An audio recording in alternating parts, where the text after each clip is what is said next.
KP3 geographic channel में आप सबका बहुत बहुत स्वागत है। आइए आज हम लोग अध्याय 6 वायु फोटो का परिचय के बारे में अध्ययन करते हैं। सबसे पहले इसके परिचय में हम लोग देखेंगे फोटोग्राफी वर्तमान जीवन शैली में प्रत्येक पहलू में अपना महत्वपूर्ण स्थान बना चुकी है। अंतरिक्ष उपग्रह और सेलोफोन की तकनीक ने कैमरे को प्रत्येक व्यक्ति की पॉकेट में समेट दिया है। फोटोग्राफी का शाब्दिक अर्थ होता है उपकरण से किसी वस्तु, जीव या मानव की यथाकृत प्रतिलिपि खींचना। फोटो दैनिक जीवन, उत्सव, जन्मदिन, मंगल आयोजन से लेकर वैवाहिक उत्सव की आन शान और आवश्यकता बन गए हैं। ऐसे उन्नत कैमरे उपलब्ध हैं, इधर फोटो खींचिए, तुरंत उनका परिणाम देख लीजिए। द्विम से लेकर त्रिविम अक्स उतार लीजिए। दैनिक जीवन में फोटोग्राफर भले ही उन्नत स्तर के कैमरे प्रयोग करते हों, फिल्मी संसार में उनसे अद्वितीय, अनुपम और श्रेष्ठतम नवीन तकनीक के कैमरे सुलभ हैं। और इस प्रकार से सामान्यतः फोटोग्राफी वह तकनीक है जो लक्ष्य से खींचे गए फोटो के द्वारा उसका क्षैतिज संदर्भ प्रस्तुत कर देता है। एक बस्ती का फोटो उसका सही ज्यों का त्यों प्रतिरूप प्रस्तुत कर देता है। धरातलीय आकृतियों के विशाल और विहंगम भूदृश्य प्रस्तुत करने में सामान्य कैमरे और फोटोग्राफी इस कार्य में असफल हो जाते हैं। आगे चलते हैं। आगे हम लोग देखेंगे वायु फोटो का परिचय। किसी क्षेत्र का आकाश क्षेत्र से वायुयान या हेलीकॉप्टर में लगे परिशुद्ध तथा उच्चतम नवीन तकनीक के कैमरे द्वारा लिया गया विहंगम चित्र वायु फोटोग्राफी कहलाता है। एक क्षेत्र विशेष, नगर और बस्तियों के विहंगम चित्र खींचने के लिए फोटोग्राफर को धरातल से ऊपर जाना होगा और ऊपर जाकर वायुयान या हेलीकॉप्टर में लगे परिशुद्ध कैमरों से बिल्कुल भिन्न दिखाई देने वाला परिदृश्य का वायु संदर्भ खींचना होगा और इस तरह से प्राप्त फोटो को वायु फोटो कहा जाता है। यह कार्य प्रशिक्षित और दक्ष फोटोग्राफरों द्वारा संपन्न किया जाता है। वायु फोटोग्राफी कौशल और दक्षतापूर्ण तकनीक का कार्य है। स्थलाकृतिक मानचित्रों में विविध लक्ष्य, लक्षण तथा विवरण दर्शाने के लिए वायु फोटोग्राफी का प्रयोग आवश्यक होता है। वायु फोटोग्राफी का आविष्कार अनायास न होकर लंबे शोध और अनुसंधानों का परिणाम रहा है और इस प्रकार से वर्तमान में हम उनका लाभ विविध क्षेत्रों में उठाकर लाभान्वित हो रहे हैं। आगे चलते हैं। आगे हम लोग देखेंगे वायु फोटो के आविष्कार की पृष्ठभूमि। आइए देखते हैं। वायु फोटो आविष्कार की गाथा का शुभारंभ 1858 ईस्वी में फ्रांस देश में गुब्बारे के माध्यम से प्रारंभ हुई थी। यहाँ एक फोटोग्राफर ने गुब्बारे से उड़ान भरकर अंतरिक्ष में जाकर उन्नत कैमरे से वायु फोटो खींचने की नींव रखी। वायु फोटो की वास्तविक गाथा की नींव 1909 ईस्वी में इटली में वायुयान में लगे परिशुद्ध कैमरे से वायु फोटो खींचने में सफलता मिलने से प्रारंभ हुई। वायु फोटो खींचने के इस आविष्कार का लाभ प्रथम और द्वितीय विश्व युद्धों के समय विनाशक कार्यों में किया गया। भारत में वायु फोटोग्राफी का श्री गणेश। आइए देखते हैं। भारत में वायु फोटोग्राफी का प्रयोग 19वीं शताब्दी में निम्नवत हुआ था। भारत में बड़े पैमाने पर वायु फोटो लेने का सफलतापूर्वक कार्य 1920 ईस्वी में आगरा नगर का वायु फोटो लेने के साथ प्रारंभ हुआ और इस प्रकार से भारत में वायु फोटो विकास की सफलता का दूसरा चरण 1923-24 की अवधि में हुआ, जब इसका प्रयोग भारतीय सर्वेक्षण विभाग द्वारा इरावदी डेल्टा के वनों का वायु सर्वेक्षण करने में व्यापक रूप से किया। इस कार्य में वायु फोटो बनाने की उन्नत तकनीक का विकास और प्रयोग करने में किया। नेक्स्ट है, वर्तमान में वायु फोटो का प्रयोग तथा तकनीक का विकास करने का महान कार्य तथा उन्नत तकनीक बनाने का कार्य वायु सर्वेक्षण निदेशालय नई दिल्ली के नेतृत्व में किया जा रहा है। और आगे है, भारत में इस क्षेत्र में निम्न 3 एजेंसियां कार्यरत हैं। पहला है भारतीय वायुसेना, और दूसरा है वायु सर्वेक्षण कंपनी कोलकाता, और तीसरा है राष्ट्रीय सुदूर संवेदी संस्था हैदराबाद। और आगे चलते हैं, आगे हम लोग देखेंगे। पांचवा है, भारत में शैक्षणिक क्षेत्र में वायु फोटो के दंतुरण को APFS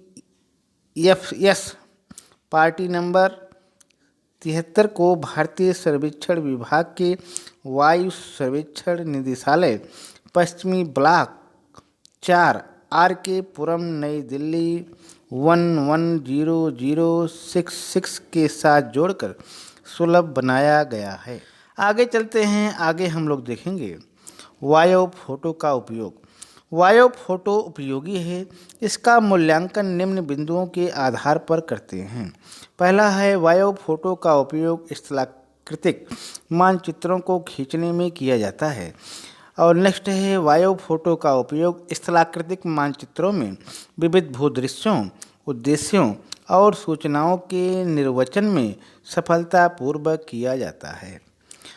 और इस प्रकार से वायु फोटो के उपयुक्त 2 प्रयोगों ने निम्न 2 स्वतंत्र विज्ञानों की उत्पत्ति करने का श्रेय प्राप्त किया है।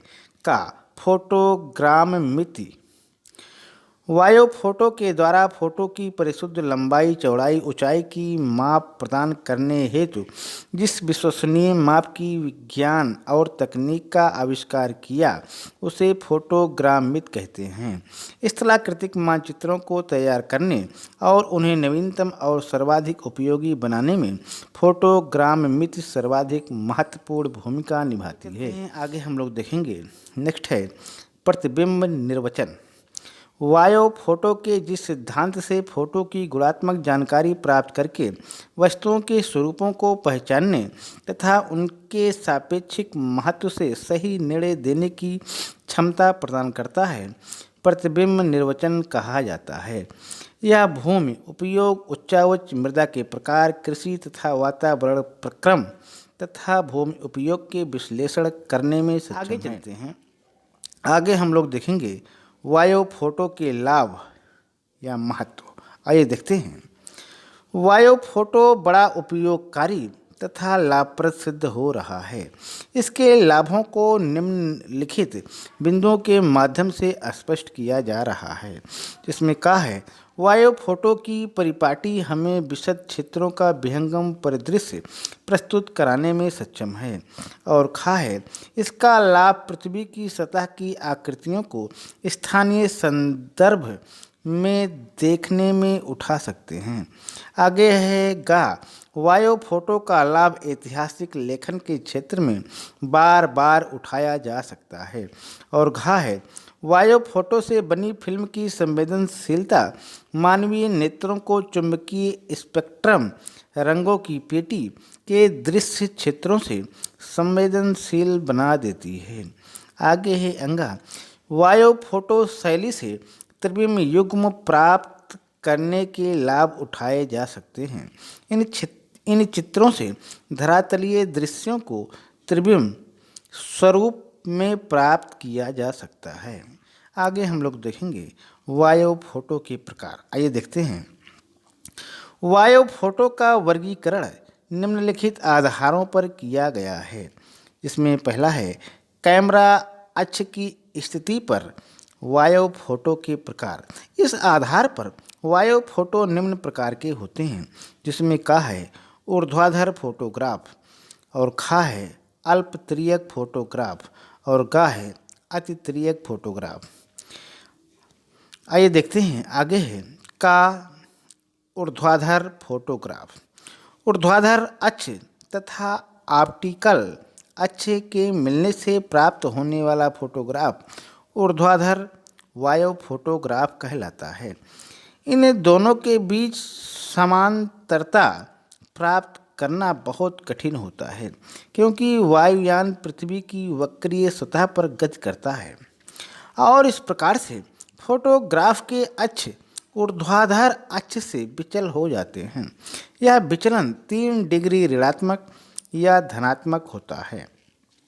ऊर्ध्वाधर अक्ष से प्रकाशीय अक्ष में 3 डिग्री से अधिक विचलन वाले फोटोग्राफ नत फोटोग्राफ कहे जाते हैं। आगे चलते हैं, आगे हम लोग देखेंगे ये चित्र 6.1 है। इसमें आप देख सकते हैं आवर्त क्षेत्र है, जिसमें आप देख कैमरा लेंस है यहाँ पे, और यहाँ पे ये कैमरा अक्ष ऊर्ध्वाधर अक्ष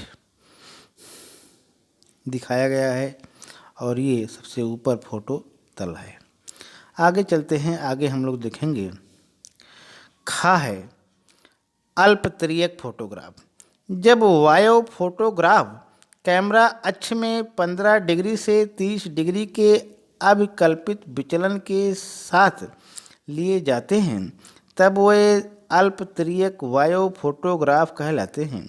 इनका प्रयोग प्रारंभिक सर्वेक्षणों में अधिक होता है।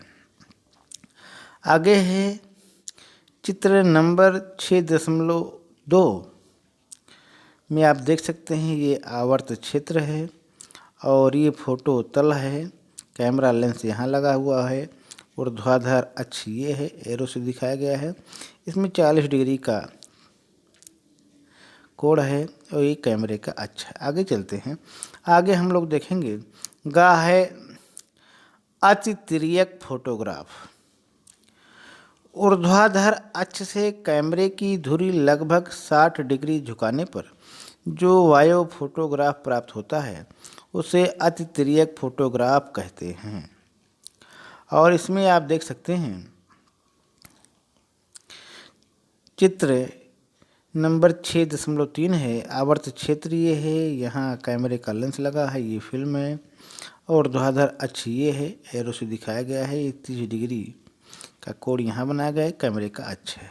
ठीक है, आगे हम लोग देखेंगे सेकंड है मापनी के आधार पर वायु फोटो के प्रकार, जिसमें का है बृहत मापनी फोटोग्राफ, खा है मध्यम मापनी फोटोग्राफ, गा है लघु मापनी फोटोग्राफ।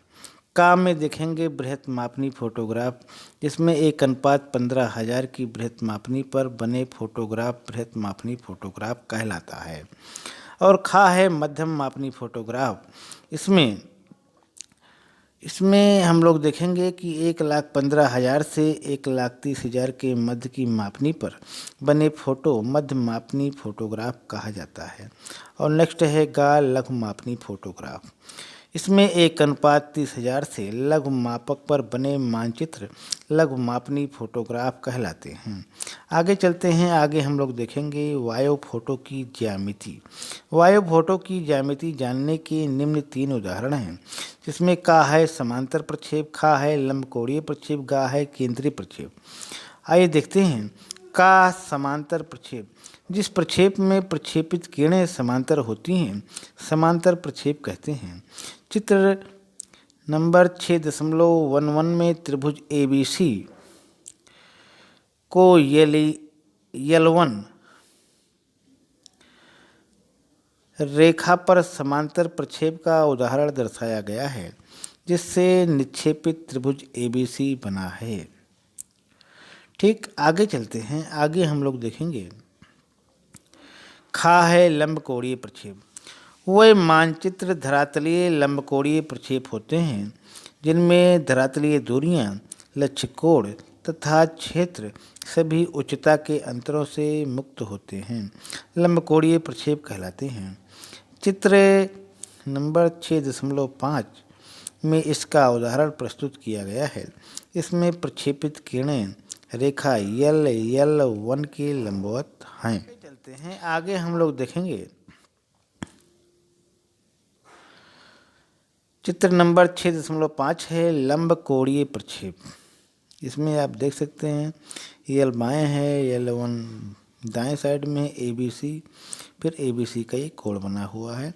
आगे है गा केंद्रीय प्रक्षेप। आइए देखते हैं केंद्रीय प्रक्षेप। वायु फोटो केंद्रीय प्रक्षेप पर निर्मित होते हैं। एक विशुद्ध ऊर्ध्वाधर समतल भूभाग वायु फोटो ज्यामितीय रूप से उस क्षेत्र के मानचित्र सदृश होता है जो चित्र नंबर 6.6 में केंद्रीय प्रक्षेप का उदाहरण प्रस्तुत किया गया है, जिसमें ए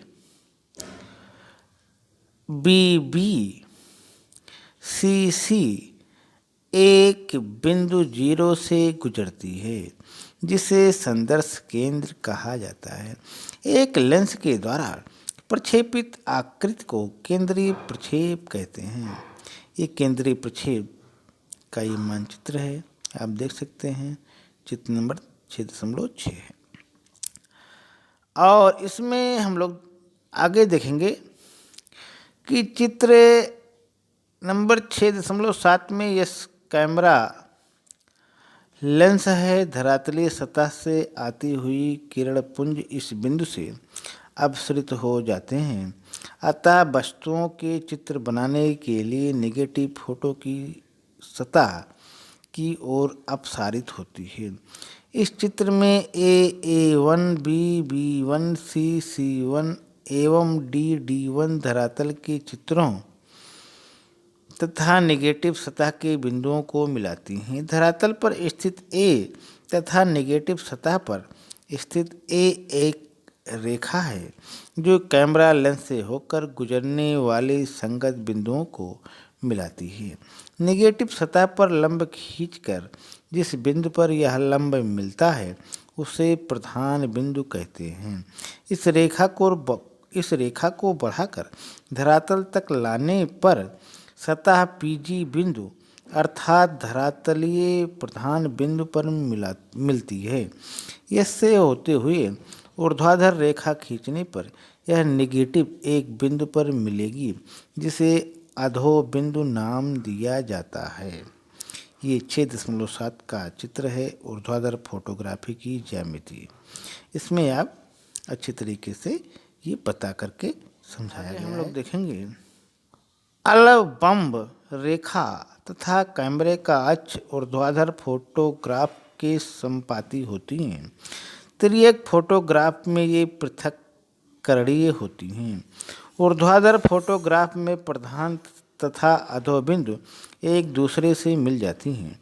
चित्र 6.7 में ऊर्ध्वाधर फोटोग्राफ की पॉजिटिव तल एवं नेगेटिव तल को प्रदर्शित किया गया है। यह भी जान लेना आवश्यक है कि कैमरा लेंस एवं नेगेटिव सतह के बीच लंबवत दूरी SP को फोकस बिंदु फोकल लेंथ कहते हैं, जबकि कैमरा लेंस एवं चित्रीय धरातल के बीच की लंबवत दूरी SPG को उड्डयन तुंगता कहते हैं। आगे हम लोग देखेंगे मानचित्र एवं वायु फोटो का अंतर। मानचित्र और वायु फोटो के मध्य बहुत अंतर पाया जाता है, जिन्हें साड़ी 6.2 में विशद रूप से स्पष्ट किया जाता है। आइए देखते हैं साड़ी 6.2 मानचित्र एवं वायु फोटो में अंतर, जिसमें पहले कॉलम में है वायु फोटो और सेकंड में है मानचित्र। आइए देखते हैं वायु फोटो में है पहला पॉइंट है ये केंद्रीय प्रक्षेप पर निर्मित होते हैं, और मानचित्र में है ये लंब कोणीय प्रक्षेप पर निर्मित होते हैं। और वायु फोटो में सेकंड है वायु फोटो ज्यामितीय रूप से अशुद्ध होता है। इसमें केंद्र से किनारे की ओर विकृतियां बढ़ती जाती हैं। और मानचित्र में सेकंड है मानचित्र पृथ्वी के प्रक्षेपित भाग का उपयुक्त ज्यामितीय प्रदर्शन है। आगे है वायु फोटो में तीसरा पॉइंट है वायु फोटो की मापनी एक समान नहीं होती है। और मानचित्र में तीसरा पॉइंट है मानचित्र के लिए मापनी एक समान होती है। आगे चलते हैं, आगे है वायु फोटो में चौथा पॉइंट है विवर्धन लघुकरण किए जाने पर इसकी विषय सामग्री में कोई परिवर्तन नहीं होता है। इसे आसानी से एक स्थान से दूसरे स्थान पर भी ले जाया जा सकता है। और मानचित्र में चौथा पॉइंट है, मानचित्र को पुनः निर्मित कर ही विवर्धन लवकरण किया जा सकता है। और आगे है वायु फोटो में पांचवा पॉइंट है, अगम्य एवं आवास क्षेत्रों के अध्ययन के लिए वायु फोटो उपयोगी होता है। और आगे है मानचित्र में पांचवा पॉइंट है, अगम्य एवं आवास क्षेत्रों का मानचित्र तैयार करना बहुत कठिन है तथा कभी कभी यह असंभव भी हो जाता है। और इस प्रकार से ऊर्ध्वाधर वायु फोटो की एक निश्चित मापनी तभी होती है जब इसका भूभाग समतल हो। वायु फोटो मानचित्र बनाने से पूर्व उनके संदर्श दृश्य से समतलमित दृश्य में परिवर्तन लाना अनिवार्य होता है। इस भांति रूपांतरित चित्र ऑर्थोफोटो कहलाते हैं। आगे चलते हैं, आगे हम लोग देखेंगे वायु फोटो की मापनी। आइए देखते हैं, वायु फोटो की मापनी की संकल्पना मानचित्र मापनी के समान ही की गई है। वायु फोटो पर किन्हीं दो स्थानों के बीच की दूरी एवं उनकी वास्तविक धरातल दूरी के मध्य के अनुपात को मापक कहते हैं। आकलन की शुद्धता की परख के साथ मापनी यह भी निश्चित करती है कि कौन से तत्व दृश्य होंगे तथा आकृति का स्वरूप कैसा उभरेगा। वायु फोटो के विश्लेषण से वस्तुओं की संख्या, विशेष मात्रा वाले पदार्थ से आच्छादित क्षेत्र, आकृतियों की लंबाई आदि को जानना होता है। क्षेत्र की लंबाई चौड़ाई का अनुमान आवश्यक है। फोटो की मापनी की गणना की निम्न 3 विधियां हैं, जिसमें का है फोटो एवं धरातलीय दूरी के बीच संबंध स्थापित करना, और खा है फोटो दूरी एवं मानचित्र दूरी में संबंध स्थापित करना, गा है फोकस दूरी एफ एवं वायुयान की उड़ान ऊंचाई के बीच संबंध स्थापित करना। आगे चलते हैं, आगे हम लोग देखेंगे का है फोटो एवं धरातलीय दूरी के बीच संबंध स्थापित करना। यह फोटो मापने की गणना की प्रथम विधि है। इस विधि में फोटो में दी गई जानकारी के आधार पर धरातल पर 2 पहचानने योग्य बिंदुओं की दूरी की एक ऊर्ध्वाधर फोटो की मापनी सरलतापूर्वक प्राप्त की जा सकती है। यदि वायु फोटो पर मापी गई दूरी डीपी के साथ धरातल पर डीजी संगत दूरी ज्ञात हो, तो वायु फोटो की मापनी की जानकारी आवश्यक रूप से ज्ञात होनी चाहिए, जो वायु फोटो की मापनी को इन दोनों के अनुपाती अर्थात डीपी डीजी में मापा जा सकता है। इस प्रकार से उदाहरण के लिए हम देख सकते हैं, उदाहरण नंबर 1, एक वायु फोटो में 2 बिंदुओं के बीच की दूरी 2 सेंटीमीटर मापी गई। उन्हीं 2 बिंदुओं के बीच की धरातल की वास्तविक दूरी 1 किलोमीटर है। वायु फोटो एसपी की मापने की गणना करनी है। हल करने की विधि इस प्रकार है, जिसमें एसपी बराबर डीपी अनुपात डीजी बराबर 2 सेंटीमीटर बराबर 1 किलोमीटर। आगे चलते हैं, और आगे इस प्रकार से है, बराबर 2 सेंटीमीटर अनुपात 1 गुणे 1,00,000 सेंटीमीटर बराबर हो जाता है 1 अनुपात 1,00,000 बटे 2, और इस प्रकार से इक्वल टू 50,000 सेंटीमीटर। और आगे हो जाता है 1 इकाई बराबर 50,000 इकाइयों को व्यक्त करती है, इसलिए एसपी बराबर 1 अनुपात 50,000। खा है आगे, नेक्स्ट पॉइंट है खा फोटो दूरी एवं मानचित्र की दूरी में संबंध स्थापित करना। वायु फोटो मापने की गणना करने की यह द्वितीय विधि है, जिसमें धरातल पर विभिन्न बिंदुओं की ज्ञात और अज्ञात दूरी एक वायु फोटो पर दिखाए गए चित्र का मानचित्र उपलब्ध हो, तभी इसका उपयोग फोटो मापनी ज्ञात करने में किया जाता है। अर्थात मानचित्र एवं वायु फोटो पर पहचाने जाने वाले 2 बिंदुओं के बीच की दूरी हमें वायु फोटो एसपी की मापने की गणना में सहायक होती है। इन दोनों दूरियों को निम्नवत व्यक्त किया जा सकता है। आगे है फोटो मापनी अनुपात मानचित्र मापनी बराबर फोटो दूरी अनुपात मानचित्र दूरी अतः फोटो मापनी SP बराबर फोटो दूरी DP अनुपात मानचित्र दूरी DM इंटू मानचित्र मापनी कारक MSF। आगे चलते हैं। आगे हम लोग देखेंगे उदाहरण नंबर 2। एक मानचित्र पर दो बिंदुओं के बीच की दूरी का माप 2 सेंटीमीटर है। वायु फोटो पर संगत दूरी 10 सेंटीमीटर है। फोटोग्राफ की मापनी की गणना कीजिए जबकि मापनी 1:50,000 हो। हल करने की विधि इस प्रकार है। SP बराबर DP अनुपात DM इंटू MSF अथवा बराबर 10 सेंटीमीटर अनुपात 2 सेंटीमीटर गुणे 50,000 अथवा बराबर 10 सेंटीमीटर अनुपात 1:1,00,000 और भागे है 10 बराबर 10,000 सेंटीमीटर और अथवा एक इकाई बराबर 10,000 इकाइयों को व्यक्त करती है, इसलिए SP बराबर 1:10,000। आगे चलते हैं। आगे हम लोग देखेंगे गाहे फोकस दूरी F एवं वायुयान की उड़ाई H के बीच संबंध स्थापित करना। यह फोटो मापनी की गणना करने की तृतीय विधि है जिसमें मानचित्र एवं फोटोग्राफ की सापेक्ष दूरियां ज्ञात न होने पर परंतु कैमरे की फोकस दूरी तथा वायुयान की उड़ान ऊंचाई H के संबंध की जानकारी होने पर फोटो की मापनी की गणना की जा सकती है।